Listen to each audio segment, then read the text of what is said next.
Ya, pemirsa, untuk mengetahui seperti apa sistem tata kelola royalti Indonesia dan apa saja yang harus dibenahi, sudah bersama kami di sini musisi sekaligus Ketua Asosiasi Komposer Seluruh Indonesia, Mas Piyu Padi. Apa kabarnya, Mas, weekend ini? Baik, alhamdulillah. Baik, alhamdulillah. Mas Piyu, mungkin sebelumnya kita membahas lebih dalam, mungkin boleh dijelaskan ya, Mas, seperti apa sih, Mas, pembagian atau pendistribusian hasil royalti selama ini pada pencipta lagu di Indonesia, Mas?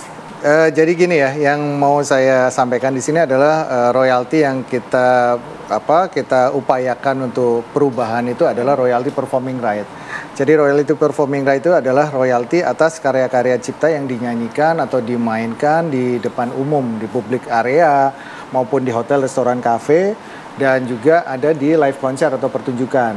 Nah, di sini kita melihat bahwa memang lagu-lagu yang dibawakan oleh artis, penyanyi atau pelaku pertunjukan itu kan sering kan dibawakan juga, bahkan ada festival-festival yang besar, terus habis itu juga bahkan ada yang tiket yang sampai dijual sampai jutaan rupiah, terus habis itu juga artis pelaku pertunjukannya atau penyanyinya itu biasanya dibayar juga mahal, jadi bisa sampai ratusan juta segala macam. Tapi ketika kembali kepada karya ciptanya, lagu yang dinyanyikan itu berarti kan ada penciptanya. Nah, penciptanya kita melihat banyak sekali pencipta lagu di Indonesia yang tidak mendapatkan bagian dari itu.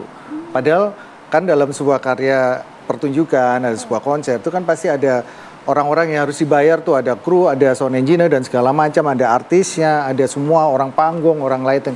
Yang tidak kebagian cuma pencipta lagu. Nah, sebenarnya itu sudah diatur dalam undang-undang bahwa memang untuk pemungutan royalti performing rights itu dipungut atau dikelola oleh lembaga manajemen kolektif. Tapi kita melihat bahwa sejak Undang-Undang Hak Cipta nomor 28 tahun 2014 itu diresmikan, disahkan, itu kenyataannya para pencipta lagu itu tidak ada yang sejahtera dari konser pertunjukan itu. Jadi ada sesuatu yang tidak beres dalam pengelolaan tata kelola royalti itu. Oke, kami mendapatkan informasi dan mendengar juga ini 125.000 untuk tahun 2024 ini. Sebenarnya 2024 ya. Oke, sudah ada upaya apa saja yang dilakukan oleh Mas Piyu dan juga teman-teman asosiasi untuk royalti ini? Iya, jadi memang ada satu point of view atau cara pandang yang berbeda dari LMKN sendiri, yang mereka mengklaim bahwa mereka sudah memungut sekian miliar rupiah, 146 miliar rupiah tahun lalu, dan apa yang diterima oleh para pencipta lagu. Jadi yang diterima para pencipta lagu ini untuk digital sama untuk yang live konser itu berbeda. Kalau yang digital itu kan memang sesuatu yang udah ditentukan oleh platform ya.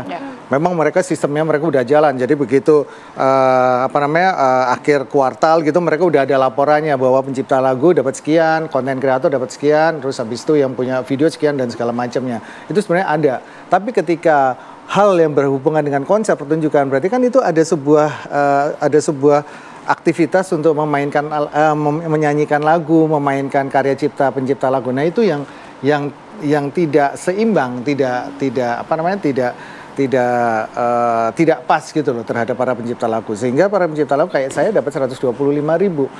Bahkan ada para pencipta lagu yang lain kayak rekan kami, satu anggota aksi juga, Ari Bias, itu belum dapat royalti sama sekali dari pertunjukan konser-konser dari Agnes Mo gitu loh. Dan juga ada pencipta lagu yang lain kayak Bambi Nur, dia pencipta lagunya Afgan, dia juga mendapatkan hal yang sama seperti kayak Ari Bias. Bahkan yang lain juga hampir rata-rata sekian segitu. Seperti kayak Dewi Lestari, dia juga 146.000, bahkan Melly Guslo pun sekian juga sama. Jadi memang ada disparitas atau ada sebuah gap yang tinggi antara pelaku pertunjukan atau artis penyanyi dengan para pencipta lagunya. Padahal menurut undang-undang itu dikelola, dipungut dan distribusikan oleh lembaga manajemen kolektif. Berarti ada sesuatu yang salah. Gitu.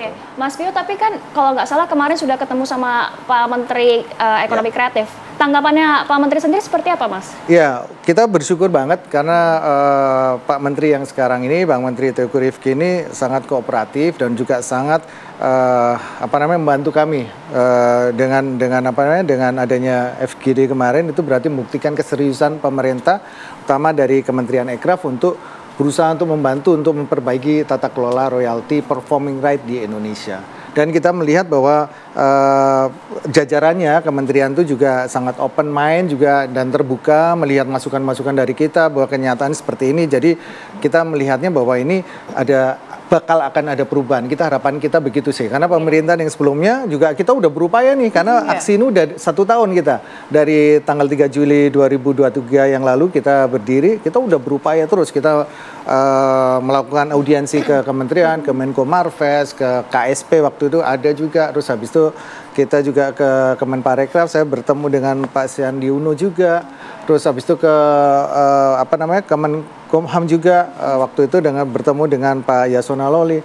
Tapi belum ada sesuatu yang nyata gitu loh, tindakan nyata dari pemerintah sebelumnya. Maka harapan kita pemerintah yang sekarang ini bisa membantu para pencipta lagu untuk bisa memperbaiki kesejahteraannya dengan cara memperbaiki tata kelola royalty performing rights. Oke, gitu. Mas Piyu, tapi sedikit saja dari Mas Piyu ini, apakah jika dalam waktu dekat belum ada titik terang, apa langkah selanjutnya yang akan dilakukan oleh Mas Piyu dan teman-teman? Kita masih tetap melakukan pendekatan secara persuasif ya, persuasif, diplomatis ya, diplomatis juga. Maksudnya kita juga, walaupun kemarin kita juga sudah melakukan somasi, terus terang aja kita melakukan somasi kepada LMKN, tapi kita kita melakukan pendekatan kepada kementerian yang terkait, terus selalu juga kita kan juga ada suatu sistem yang kita tawarkan juga yaitu direct license. Direct license ini bukan sesuatu hal yang harus dihindarin atau harus ditakutin, karena ini sesuatu hal yang menurut kami ketika ada ketidakwajaran atau ada ketimpangan dalam distribusi royalti, ya wajib dong kalau kami para pencipta lagu berupaya untuk memberikan sebuah cara atau solusi yaitu direct license. Nah, direct license ini kita udah ada contohnya di luar negeri itu bisa dilakukan. Seperti kayak di Amerika itu bisa dilakukan, benchmarknya mereka ada ASCAP, ada BMI sebagai lembaga manajemen kolektifnya sana, terus habis itu di Inggris juga ada, di UK ada PRS, mereka bisa memberikan option out atau cara untuk melakukan direct license dengan option out, yaitu kita menarik kuasa kita kepada lembaga manajemen kolektif itu, terus lalu kita melakukan direct license sendiri. Nah, caranya ya kita tidak melakukan direct license secara konvensional atau menagih langsung ke konser-konser, tapi pakai sistem, pakai aplikasi, pakai platform yang memang bisa kita tawarkan sebagai sebuah solusi atau pemecahan masalah untuk tata kelola royalti ini. Baik. Mas Piyu, terima kasih karena waktu kita juga terbatas. Semoga apa yang menjadi harapan Mas Piyu dan juga teman-teman di asosiasi ini bisa segera terwujud mengenai royalti yang sampai saat ini masih perlu untuk diperjelas selanjutnya dan sebagainya. Ini bisa segera berakhir dan juga menemui titik terang. Mudah-mudahan apa yang saya sampaikan tadi bisa dipahami ya, mungkin bisa dimengerti dan bisa membantu perjuangan kami para pencipta lagu itu memberikan kesejahteraan yang lebih kepada para pencipta lagu. Terima kasih banyak Mas Piyu atas waktunya. Sama-sama. Dan pemirsa, usai jeda kami masih akan hadirkan ragam informasi menarik untuk Anda. Tetaplah bersama kami di Apa Kabar Indonesia Akhir Pekan.